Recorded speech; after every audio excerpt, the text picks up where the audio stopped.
ये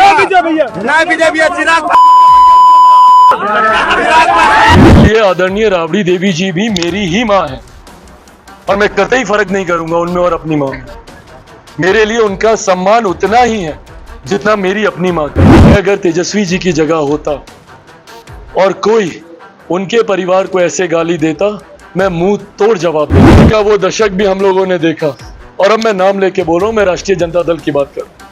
इन लोग की आदत बन गई है महिलाओं को अपमानित करना, माँ बहन बेटियों को अपमानित करना। जमुई में तेजस्वी यादव एक जनसभा को संबोधित कर रहे थे। उनकी सभा के दौरान राजद के एक कार्यकर्ता द्वारा स्टेज के आगे और कैमरे के पीछे से काफी भद्दी बातें कही जाती है। ये भद्दी बातें चिराग पासवान की मां को लेकर है। जी हाँ, जहां एक तरफ राजद के कार्यकर्ता जो हैं वो कैमरे के पीछे से चिराग पासवान की मां को लेकर गंदी बातें कहते हुए नजर आते हैं। जी हाँ, उन्होंने साफ तौर पर चिराग पासवान की मां को गाली दी है। इन सब के बीच चिराग पासवान काफी ज्यादा दुखी हैं। उन्होंने कहा है कि मैं तेजस्वी यादव के परिवार को अपनी परिवार समझता हूं। अगर मेरे सामने कोई तेजस्वी यादव के परिवार वालों को गाली देता या उनकी मां को गाली देता तो मैं तबातोड़ जवाब देता, लेकिन तेजस्वी यादव ने उस समय कुछ नहीं कहा है। तो वहीं दूसरी तरफ जीतन राम मांझी का इसको लेकर बयान आया है। वो ये है कि जहां पहले राजद के कार्यकर्ता पीछे से सब कुछ करते थे, वहीं अब इतनी ज्यादा मन बढ़ गई है कि अब सामने से गाली देते हुए नजर आए। चिराग पासवान इस वीडियो से काफी ज्यादा दुखी है। क्या कुछ कह रहे हैं चिराग पासवान, वो जरा सुने आप लोग। राजनीति में कई बार हम लोगों ने कई तरीके के आरोप प्रत्यारोप झेले हैं और झेलेंगे भी। मैं हमेशा से राजनीति में शब्दों की मर्यादा का पक्षधर रहा हूं। मेरे लिए मैं मानता हूं कि कड़े से कड़ा विरोध भी मर्यादित शब्दों में रहकर किया जा सकता है। आपको कड़ी से कड़ा विरोध दर्ज कराना है भारतीय भाषा में, और मैं हर भाषा का जिक्र कर रहा हूं, हिंदी हो, भोजपुरी हो, मैथिली हो, तमिल हो, कन्नड़ हो, मलयालम, पंजाबी, हर भाषा में आपके पास ये विकल्प है कि आप मर्यादित भाषा का शब्दों का इस्तेमाल करके आप अपनी बातों को रख सकते हैं। ऐसे में सभ्य समाज में गाली गलौज की कहीं पर भी कोई गुंजाइश नहीं है। सभ्य समाज में गाली गलौज का इस्तेमाल करना कतई उचित नहीं, और वो भी ऐसे लोगों के लिए जो कि सार्वजनिक जीवन में भी नहीं है, जो कि राजनीतिक जीवन में नहीं है। एक बार के लिए अगर मुझे कोई गाली दे रहा है, मैं मानूंगा, मैं हूं राजनीतिक जीवन में, और वही बिहारी ही हैं जो दे भी रहे, मेरे सर आंखों पर, मुझे कोई दिक्कत नहीं। पर हाँ, कोई मेरे परिवार को गाली देगा, ये मुझे नहीं लगता कि कोई भी पारिवारिक व्यक्ति इस बात को बर्दाश्त करे। हम सब परिवार से आते हैं, हमारे घर में सबकी माएँ हैं, सबकी बहनें हैं, अपनी मुंह बोली जो भी हम सब कहीं ना कहीं महिलाओं के आसपास पले बढ़े हैं। और मैं मानता हूं और हर मन से मैं कहता हूं, महिलाएं आधी आबादी हैं, सृष्टि की जननी है महिलाएं। महिलाएं ना हो तो ये सृष्टि रुक जाएगी, थम जाएगी। पर कुछ राजनीतिक दलों की आदत बन गई है महिलाओं को अपमानित करना। 90 का वो दशक भी हम लोगों ने देखा और अब मैं नाम लेके बोल रहा हूं, मैं राष्ट्रीय जनता दल की बात कर रहा हूं। इन लोग की आदत बन गई है महिलाओं को अपमानित करना, माँ बहन बेटियों को अपमानित करना। और यही कारण रहा कि 90 के दशक में जो पलायन हुआ, लोगों ने अपने इज्जत, अपने स्वाभिमान को बचाने के लिए लोगों को बिहार छोड़कर जाना पड़ा। और आज भी वही शैली देखने को मिलती है, उसी तरीके की भाषा का इस्तेमाल किया जाता है, उसी शब्दावली का इस्तेमाल किया जाता है।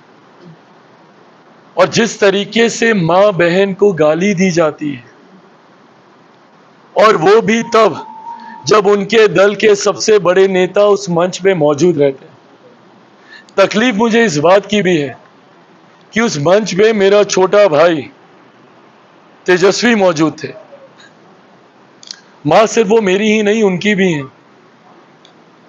जो पारिवारिक रिश्ता है, मेरे ऊपर तो कई बार आरोप भी लगते हैं इसी बात के कि मैं लालू परिवार से मैं बहुत ज़्यादा पारिवारिक रिश्ते निभाता हूँ। जो है वो है, और मैंने कभी इस बात को छुपाया नहीं।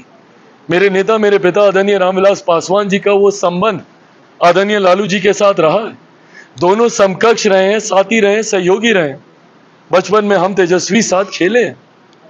वो रिश्ता रहा है हम दोनों के परिवार के बीच।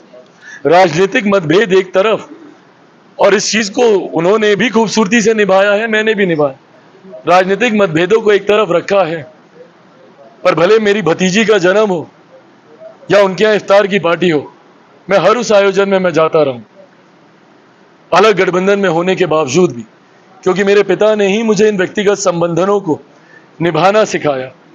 पर ऐसे में जब उन्हीं के सामने मेरे परिवार के लोगों को गाली दी जाती है, मैं अगर उनकी जगह होता, मैं अगर तेजस्वी जी की जगह होता और कोई उनके परिवार को ऐसे गाली देता, मैं मुंह तोड़ जवाब देता, उसी वक्त देता। राजनीति एक तरफ है, मेरे लिए आदरणीय राबड़ी देवी जी भी मेरी ही मां है, और मैं कतई फर्क नहीं करूंगा उनमें और अपनी मां में। मेरे लिए उनका सम्मान उतना ही है जितना मेरी अपनी मां का है। मेरे लिए मीसा दी हो या मेरी तमाम और बहनें उनके परिवार की, उनके लिए वही सम्मान है जो मेरा मेरी अपनी बहनों के लिए। राजनीतिक लड़ाई में राजनीतिक मंच पे लड़ूंगा और डट कर लड़ूंगा, पर अगर मेरे सामने कोई मेरी मां राबड़ी देवी जी को ऐसा बोलता, मैं मुंह तोड़ जवाब देता हूं। पर उसके बावजूद वो वहां पर खड़े रहे, सुनते रहे, एक शब्द उन्होंने बोलना जरूरी नहीं समझा। तो ये याद दिलाता है उसी दौर की, जिस दौर की याद लोगों को ना आए। मेरे छोटे भाई ने अपने पिता की तस्वीर हटा दी थी 2020 के चुनाव में। लोगों को जंगल राज की याद ना आए, उन्होंने तमाम बैनर, पोस्टर, होर्डिंग से अपने ही पिता की तस्वीर हटा दी थी। क्यों? क्योंकि वो एक नई छवि बनाना चाहते थे। पर अफसोस, मेरा छोटा भाई कभी ऐसे नई छवि नहीं बना पाएंगे। अगर उन्हीं के सामने बहन बेटियों को इस तरीके से अपमानित किया जाएगा, और ताज्जुब होता है मुझे उनकी पार्टी की प्रत्याशी को लेकर। आप भी महिला हैं। कुछ दिनों पहले उनके कुछ वीडियोस मेरे पास आए, मेरे पार्टी के लोग यहां बैठे हैं, एक शब्द मैंने नहीं बोला उसके ऊपर। वो उनकी पर्सनल, और मैं अभी भी मैं कहता हूं, वो उनकी व्यक्तिगत जिंदगी है, जो करना है स्वतंत्र है हर व्यक्ति। पर ऐसे में जब वो उस मंच पर खड़ी हैं, भाई आप भी किसी की बेटी हैं, आप भी किसी की बहन होंगी, आपके घर में भी लक्ष्मी होगी या लक्ष्मी आएगी या परिवार में होगी। ऐसे में आपके सामने एक महिला को बेइज्जत किया जा रहा है और आप खामोशी से सुन रही हैं। मुझे बताइए, जमुई की महिला कैसे अपने आप को सुरक्षित समझे? तो आपने सुना चिराग पासवान ने क्या कहा है। एक वीडियो काफी तेजी से वायरल हो रहा है, तो उसमें चिराग पासवान की मां को गंदी गालियां दी जा रही है और तेजस्वी यादव सामने मंच पर खड़े हैं, लेकिन कुछ बोलते हुए नजर नहीं आए हैं। ऐसे ही तमाम अपडेट्स के लिए बने रहें NBC 24